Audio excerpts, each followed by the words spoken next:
González, González, aquí por favor la manguera segura. Este ha sido, sin duda, el verano de los incendios. Una sucesión de grandes incendios forestales al mismo tiempo, con lo peor en Ourense, León, Zamora y Cáceres.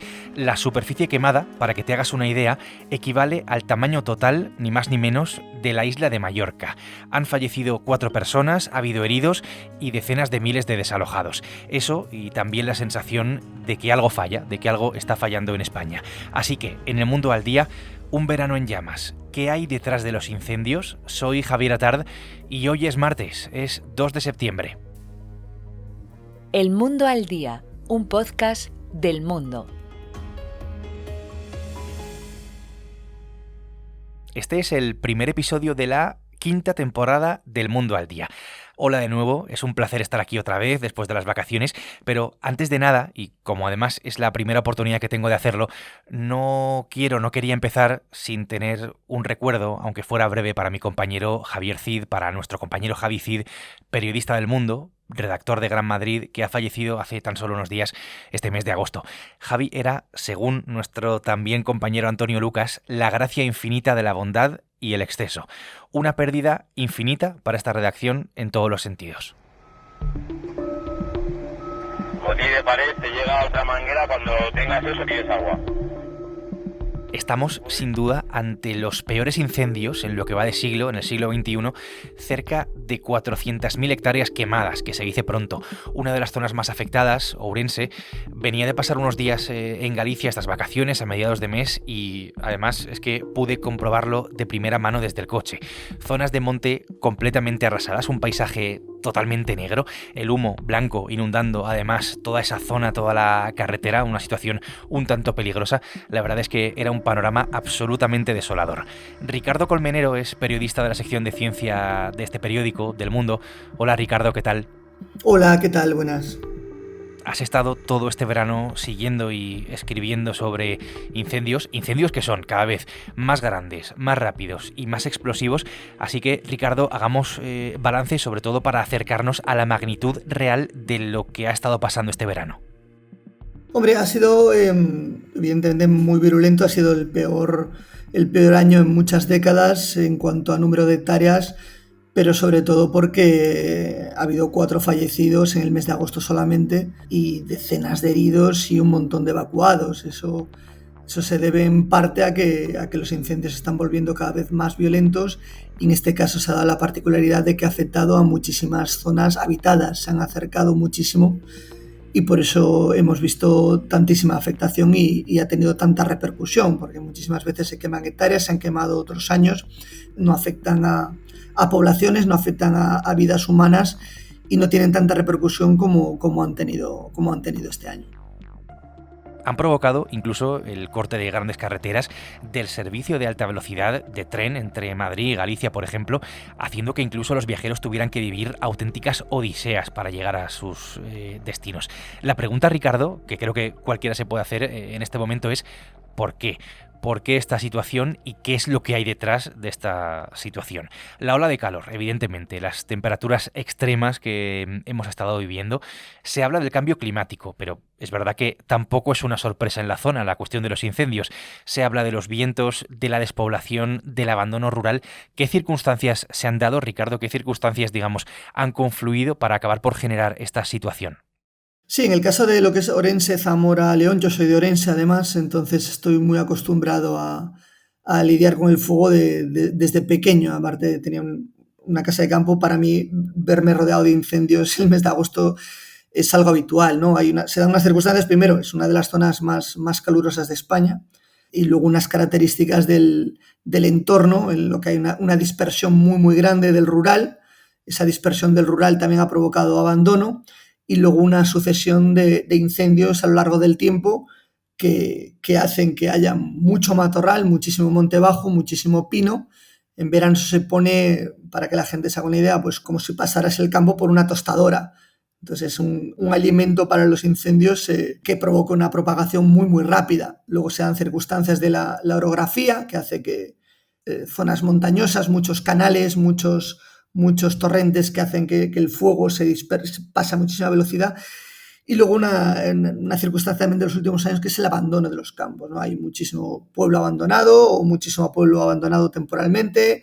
En verano va gente, nadie se preocupa del terreno agrícola, nadie se preocupa de que el matorral no se acerque a las casas porque la mayor parte del tiempo no está en ellas y no hay una limpieza, no hay una gestión. Entonces lo que hay es, de acuerdo además con los forestales con los que hemos ido hablando estos días, una continuidad, ¿no? en el campo. Es decir, tiene que haber discontinuidad para que el campo no arde o arda hasta un punto y deje de arder, ¿no? Y aquí lo que hay es muchísima continuidad, no encuentra fin, empieza a arder en un punto y siempre va empalmando, generando una cadena que hace que prácticamente sea, no infinito, pero como mínimo, como hemos visto, que pueda arderte prácticamente una provincia entera, porque el fuego encuentra una continuidad, no se generan discontinuidades que hagan que el fuego pueda pararse. No recojáis mucho que vamos a bajar. Y para que exista esa discontinuidad, para que haya, digamos, barreras, es muy necesaria, por no decir indispensable, la mano del ser humano. Hay que desbrozar, hay que cortar árboles, hay que hacer cortafuegos, y esto de verdad que es muy necesario.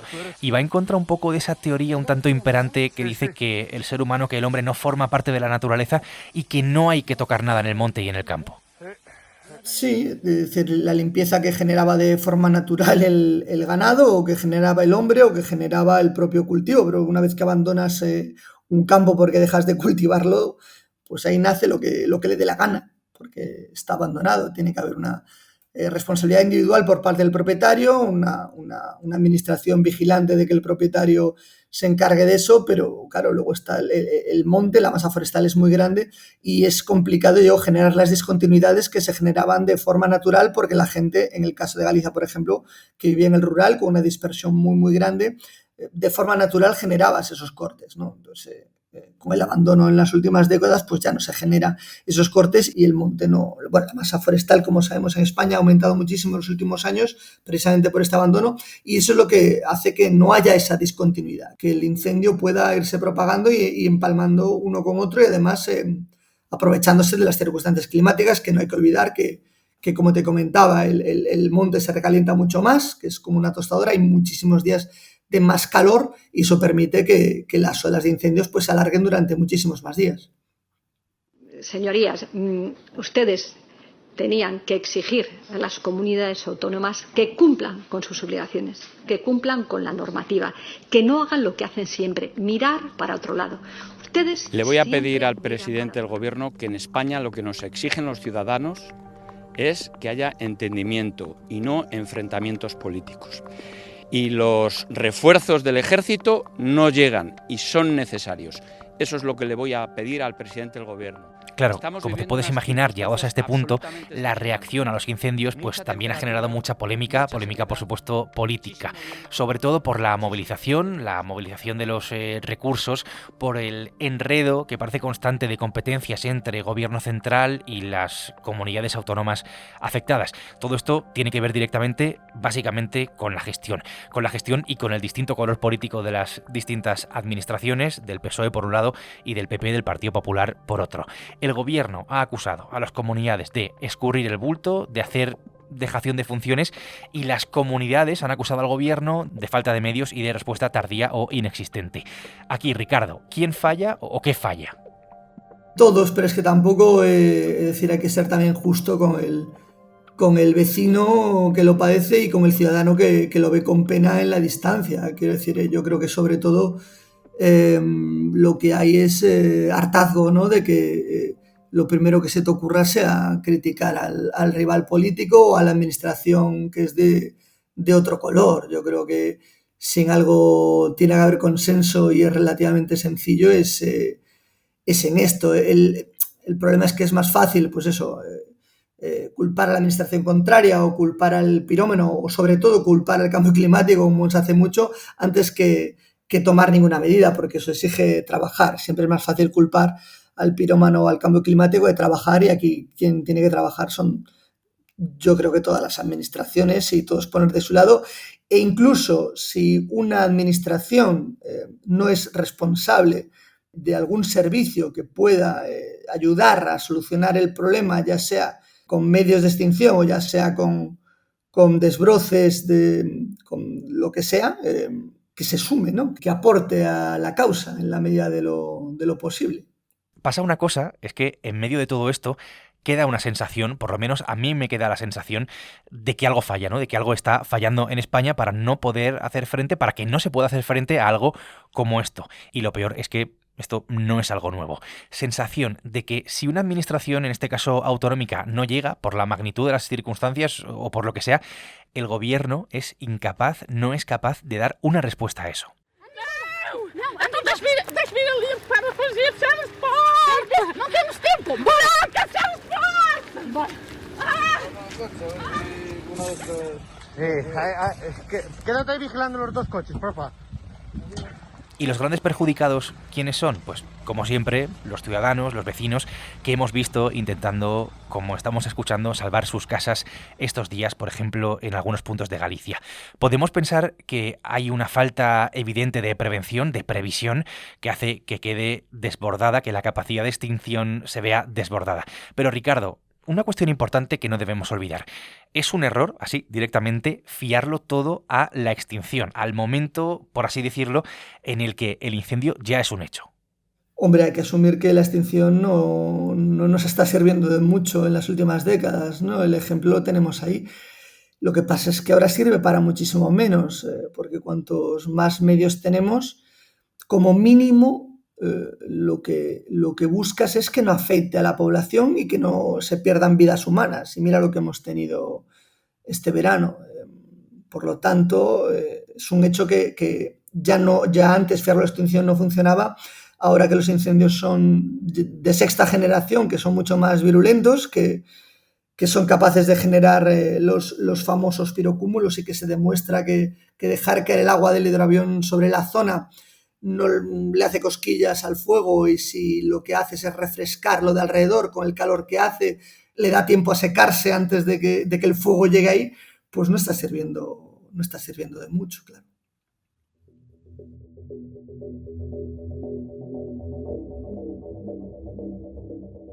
Durante el verano han corrido, sobre todo a través de las redes sociales, todo tipo de teorías de la conspiración sobre el origen de los incendios, más allá de pirómanos y de incendiarios. Teorías que tienen que ver directamente con por qué los incendios se han producido mayoritariamente en esas zonas de España en las que se han producido y no en otras. Desde que coincide con la localización los incendios con yacimientos de tierras raras, de esos elementos químicos tan codiciados en este momento, también incluso que se busca la utilización futura de esos terrenos y que por eso se queman o se incendian. Ricardo, por aclarar esta cuestión, ¿hay algo de cierto en todo esto? Yo pienso que no hay nada cierto. Orense y Zamora desde que yo era niño y no había ni teléfonos móviles. Entonces no le doy ninguna credibilidad a esa teoría. En mis tiempos era por una cuestión de conflictos de lindes, conflictos de generar pastos, conflictos urbanísticos, temas madereros, con el tema del eucalipto, que se crecía muy rápido. Pero bueno, gran parte de esos temas, punto por punto, se pueden ir desmontando. Es decir, es cierto que un 33% aproximadamente se generan por causas naturales. Ha habido incendios antes del hombre. Eso del el jardín del Edén y que hemos venido nosotros a estropearlo, pues no. El monte ardía antes de haber hombre. Había incendios que se provocaban por causas naturales. Ese elemento lo hemos eliminado. Según muchos forestales, eso provoca que al año siguiente te vuelvas a enfrentar al mismo problema. Y luego está el otro 66%, ¿no? Es decir, yo creo que gran parte son imprudencias, ya sea por el uso de maquinaria agrícola cuando no debes, ya sea por tener que hacer fuego por las circunstancias que sea, ya sea una barbacoa, camping gas, por lo que tú quieras. Y luego una pequeña parte intencionado, ya digo, por generar pastos, algún conflicto puede ser urbanístico, aunque es verdad que no cambia la calificación del terreno hasta que pasan unos años.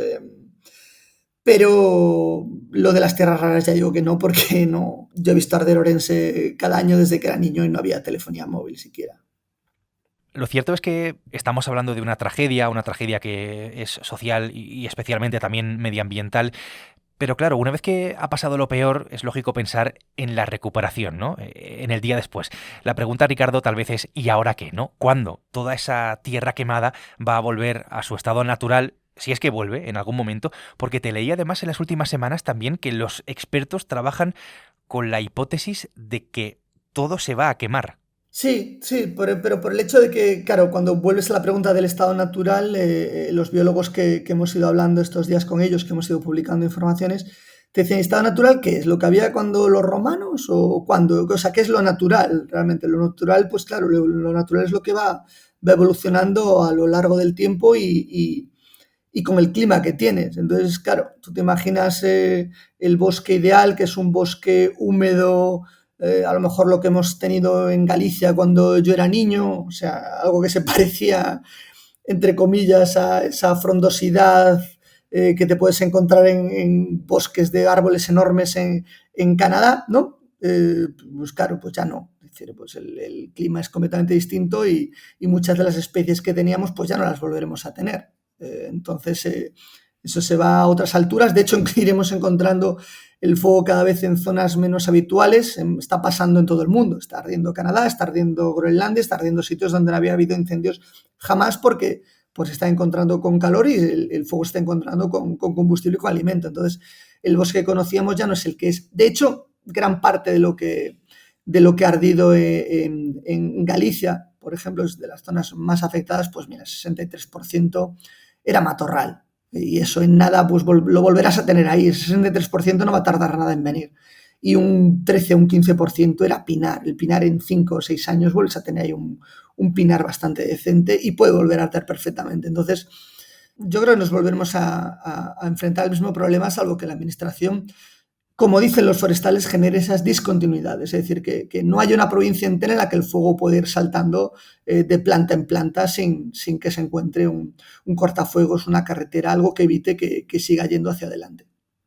Pues es, sin duda, el asunto de este verano, de este agosto, por su gravedad. Ricardo, te agradezco mucho la explicación. Claro, un abrazo.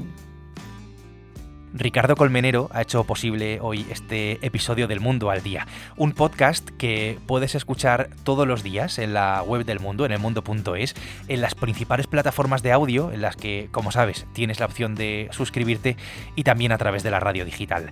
Mañana miércoles, más El Mundo al Día. Has escuchado El Mundo al Día, un podcast del Mundo.